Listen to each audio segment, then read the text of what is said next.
Right. Deals. Money.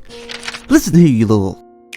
Hello, awesome faces. Before I start ranting in this video, I just want to make one thing clear. I'm not angry. It may seem that I am, but I'm not. I'm just slightly disappointed. Not towards Mr. Sakurai here, not towards Nintendo, not towards the fans or the games. I'm just disappointed in the whole overall potential that they could have done, the history they could have made. But I'm going to try my best to articulate myself and my humble opinions on the game overall, as well as the last character that was released a few days ago. So where do I begin? Oh yeah. What the hell? Nintendo. They finally decided to bring in a new character, a new opponent into the game of Smash.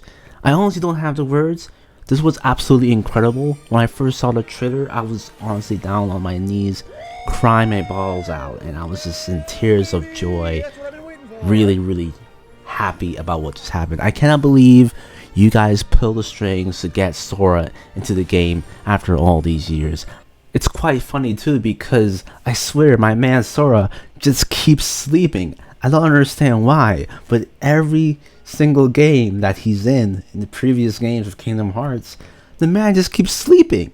Not only just him, but also his other counterpart, his half heart or whatever, his half soul, Roxas, and the other girl with black hair, I forgot her name, but they always be sleeping in these trailers and these games. I don't understand why. So just for him to come out of a keyhole sleeping once again was just hilarious to me. I can't believe it took all these years that I was yearning for to bring Sora into an ultimate Smash game. Literally remember back in the day, fan games were out. I don't know if you guys remember this game called Smash Bros. Flash, where they had a bunch of modded characters into this Smash Bros game. They had characters such as Rayman, Goku, Naruto, and like Ichigo, all these anime characters in it, as well as Waluigi. Come on now. And even had Tails as a character. And from that they had Sora, and Sora was such a great character into that game. So it's really exciting. I'm still over the moon how they brought Sora into this, and I just want to say thank you. He is truly the last perfect addition to this game. That being said, I am still a little disappointed. This isn't a steak. Why would you call it that on your menu? I don't know what to tell you, man.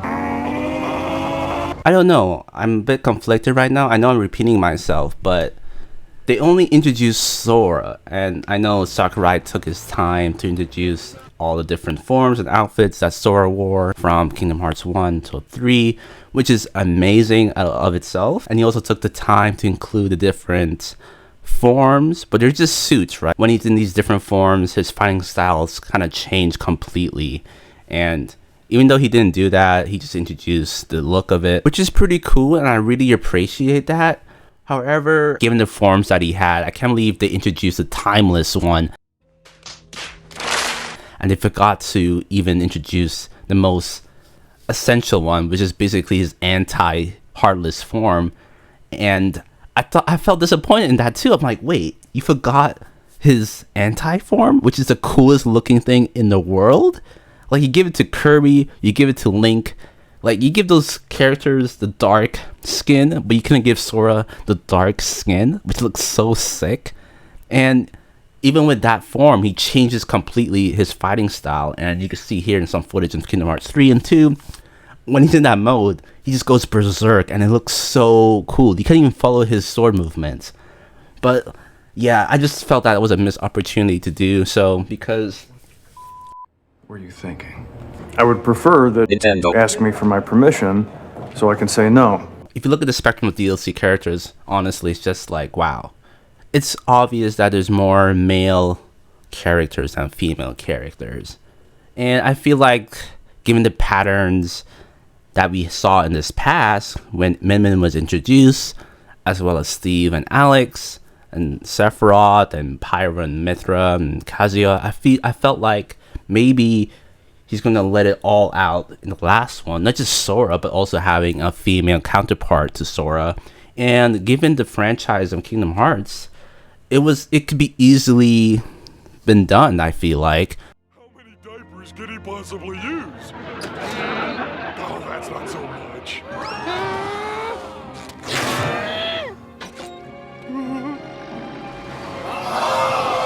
You can also change the look of the Keyblades and make it play the same, make it have the same damage and everything, but he didn't choose to do that for some reason. And Kingdom Hearts, you know, Sora has his compadres. He has Riku, he has Kairi by his side.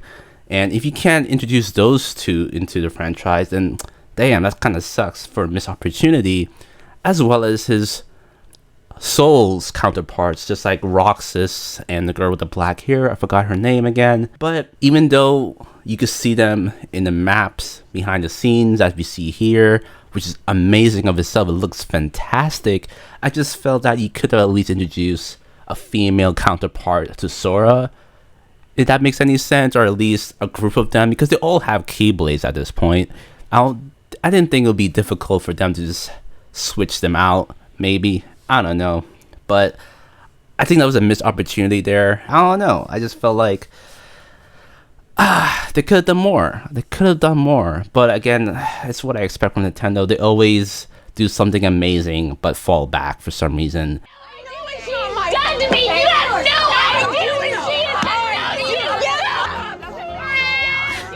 They could have gone all out on this character in this last DLC here, but they didn't. They choose not to. And on that note, I want to talk about Smash overall as a game.